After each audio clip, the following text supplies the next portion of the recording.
I guess more than anything else, with the work we do, and what I understand that architecture can do, and for me, I think that's one of the primary questions. Should I turn this?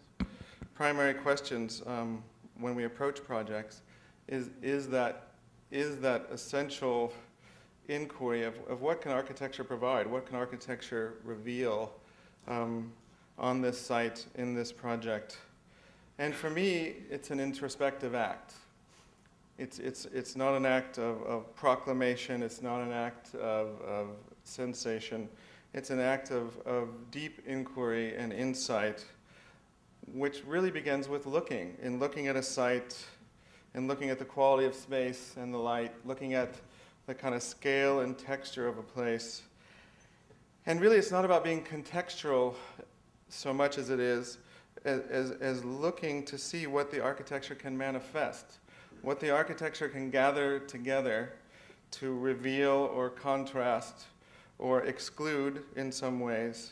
But that act of inquiry and that act of introspection really began with Allied Works and with myself with the Mary Hill Overlook project. It was built, I think, finished in '99, a mere 8-9 years ago. And it was part of something called the Sidings Project, which was a proposition that I made in moving back to the Northwest from New York, that when one chooses to build in a particular site, in a particular context, in a particular place, there's a specificity to the act that is derived from where it is. And again, the where it is more of the possibilities of expression or the possibilities of concentration. And in building on the Mary Hill Overlook site, we chose this, after much deliberation of course, chose this 8-inch by 8-foot line of concrete to create a boundary in a very unbounded site, in an unbounded context. It was really all that we thought that we could do to begin to render definition or render reference to that position in the landscape. And so with that 8-inch ribbon of concrete that touches the ground and merges through the landscape, we begin to divide it into spaces to occupy, and in those spaces make incisions and apertures that would begin to reveal specific relationships with geography and specific relationships with particular landforms and views, and that the building became a reference point. And for me, that first act of building that we were allowed to do at Allied Works was such a lesson in that we tried so many different ways of investigating that landscape, and in so many ways it was revealed that architecture had so little possibilities of mattering in that. And that if we concentrated the act in some way, perhaps we could just begin a conversation or a dialogue with that place. And that brings me to that consideration of landscape and how we begin to establish a domain. I've sort of discovered this word occupation. It's interesting, the relationship with language and communicating the work. And somehow I feel like a movie or something, the way language is used. But thinking of how we begin to hold our place in the landscape, or hold our place. And when I talk about landscape, it's not just nature, and it's not just cities, it's any given context. How we begin to establish how we control. And it is a level of control. It's exercising a level of control. And I love this picture of the maple tree, where by not moving, it sort of gathers things to it, or things begin to occupy it, just as we begin to occupy places in this wonderful Richard Long sequence here of taking something away and then adding something to a place. And in the reflection of looking, in the reflection of investigating various sites, thinking about those essential acts of occupation. And as you build, you at least for me, as I build, I begin to see that those essential acts are what matter, because those first acts of marking the grounds, of establishing the order of the structure, of creating a kind of boundary and domain, begin to establish the possibility of occupation and this possibility for the activity and life and character of a place. And so thinking about ideas of accumulation, thinking about different notions of occupation, that start to establish the ground that we begin to occupy and the language and conversation for building and manifesting a place, and that activities cause effects and cause different kinds of forms and different kinds of investigations into place. And then thinking about sight, the notion of sight, again, not in a particularly contextual way, but the possibility of sight and how we begin to define a site and begin to gather those forces that exist in a place. And what's so fascinating about the projects we've done from the Northwest to the Midwest to now Columbus Circle is the range of those sites, and whether those sites are built and unbuilt. And again, beginning with this sense of inquiry of attempting to define an architecture which exists, or a sort of latent architecture which exists, and think of the architecture as an amendment to perhaps acts of building that have already happened. It's interesting, when we did the Sightings Project and looked at the 5 different sites, of which only the Maryhill Overlook was built, this idea of forest sites, urban sites, suburban sites, I think there was a rural site. As I began to look at the landscape and the kind of assumed landscape of nature of the Pacific Northwest, you realize that everything has been so worked, whether it's the earth that has been worked or the forests that have been worked, and that the sense of building and making has been continuous in those landscapes and goes on at a scale that architecture can't even, or that sort of normative building can't even begin to imagine. And so trying to consider places and how one begins to make those essential acts, those primary acts that begin a kind of relationship of building and a relationship of definition, and a kind of regard for how that begins to happen, whether in this context, as I call unconsidered landscapes, where these sort of vast scales of marking are imposed by acts of making that aren't even considered building, or imposed by acts of nature that begin to order perception and create counterpoints to things that exist. And those forces exist in any particular context and any particular site.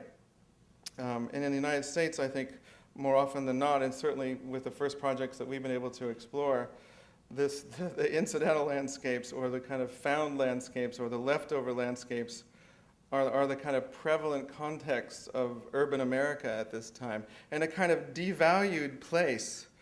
It's really interesting when we began to do some of the work, especially in the Midwest, to consider architectural acts or investigations on landscapes where there's a kind of power and poignancy that exists in whether it's the cypresses planted along the street or the street architecture of the signposts and the mailboxes and the newspaper stands. But there's a kind of language of building that is there and powerful and evocative, and yet completely unseen. It's interesting to me the level of value that we give to the built acts and to the acts of landscape and the acts of planning, and what's left over and what's intended and what's imposed as a kind of act of intention and order, but then what's unconsidered. There's so much of what we see in what we exist in that is unconsidered, and that architecture would have the opportunity then, by nature of building, to concentrate some sense of perception of that place and to provide some lens for revealing what exists there. And I think that middle landscape and that unconsidered landscape perhaps is often the most important.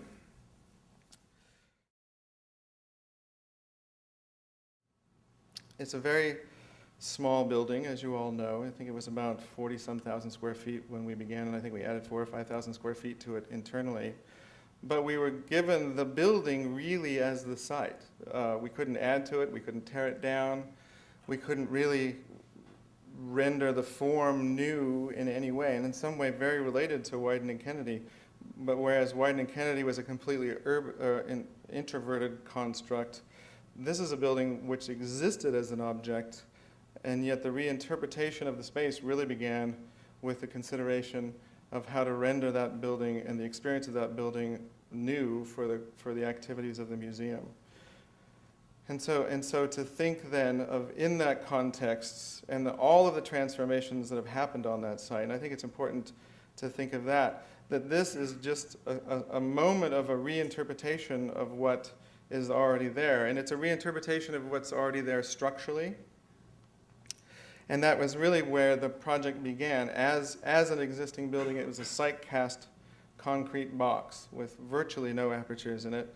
In fact, the fire stairs were site-cast, the lollipops are site-cast, the entire building is a mass of concrete. And so to think about how one begins to occupy that building, or how one begins to investigate the acts of architecture that can begin to transform that space, was the consideration of incision, or how one would begin to remove structure and bring in natural light. And this sketch on the left was one of my very first sketches before we even got the project, of thinking how those marks could begin to bring in light and views. And then one of the last sketches at the end, where the idea of the various ways of cutting horizontally and vertically for views, for natural light into the galleries, how to unify some of the space vertically, all came together in one continual concrete cut, one continual sort of ribbon of light that both restructures the building into a series of cantilevers,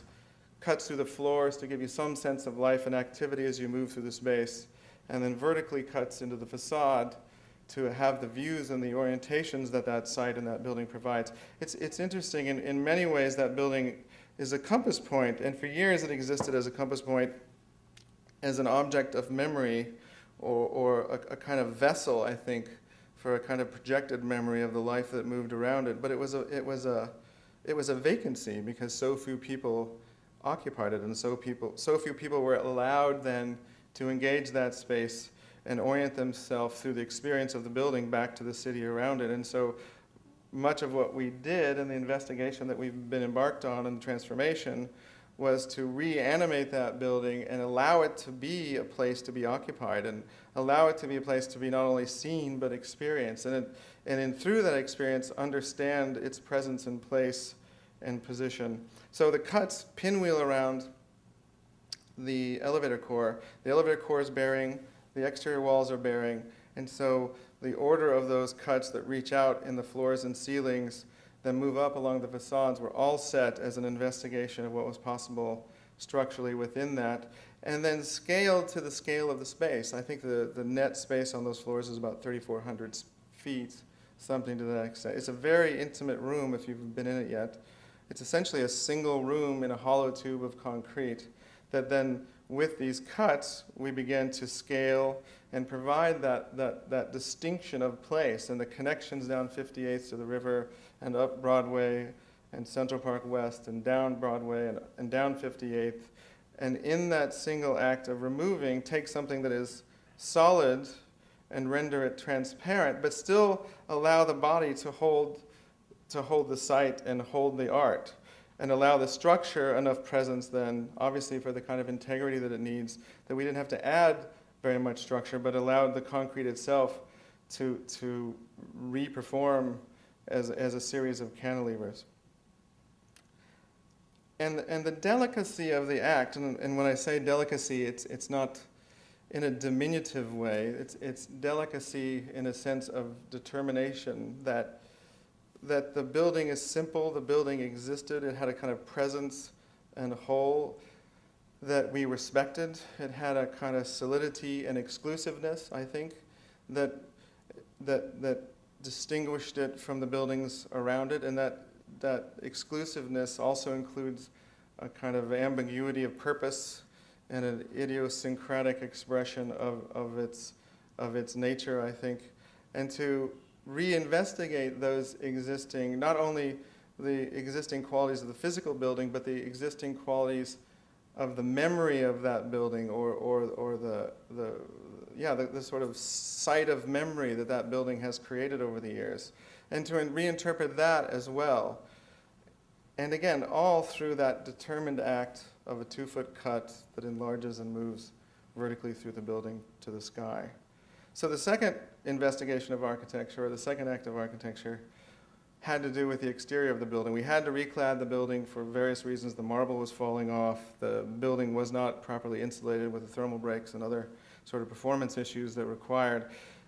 And so with the opportunity to resheathe the building, we considered the possibility of that building as it sits on that site. And of course, one of the most compelling things is how the building receives light. That the building receives light on all four sides, which is a completely exceptional circumstance in the city. And so we thought of many different materials we could use, and as architects, you consider all the materials you can specify and how you can innovate within those specifications or render those existing chosen materials. And given the mission of the museum, we chose to rather than specify a material, to truly make a material. And so we worked with the terracotta manufacturers in Germany to create a scale for those tiles, and then with Royal Tisselaar in the Netherlands to begin to think of how to glaze those tiles in a way that would manifest those quality of light and reinterpret the quality of light that hit the building. And so this search for an iridescent tile was a sort of twofold search. One, to allow the building to exist as that sort of crazy, somewhat idiosyncratic autonomous object that it always has been, but to have it then come to life in different qualities of light, and that the building would have that sense of inquiry and investigation and change as you move around the city and as you engage the building throughout the moments of days or the seasons, and that the building would also have a relationship with you based on your distance from it. So your relationship of your body to the building would change, and what the building then revealed in its nature and its character and its materiality would change. And so as that building then occupies that site over the next God knows how many years, we'll see, before the next transformation occurs, it would reveal more and more to it. And I think also that notion of architecture, again, perhaps as an introspective act, the notion of architecture that looks into the character and nature of something that is there, and the kind of poignancy, I think, of an act of architecture that is particular rather than bombastic, or is very specific rather than general. It's interesting in that context, again, given some of the reactions and the debates that have raged therein, what a critique it becomes then of a context of sensation, or a context in which so many buildings around it have attempted to sort of outshout the others. And in this one, we chose to reinterpret and reinvigorate and reinvest the place with something as clear and determined and powerful as we could.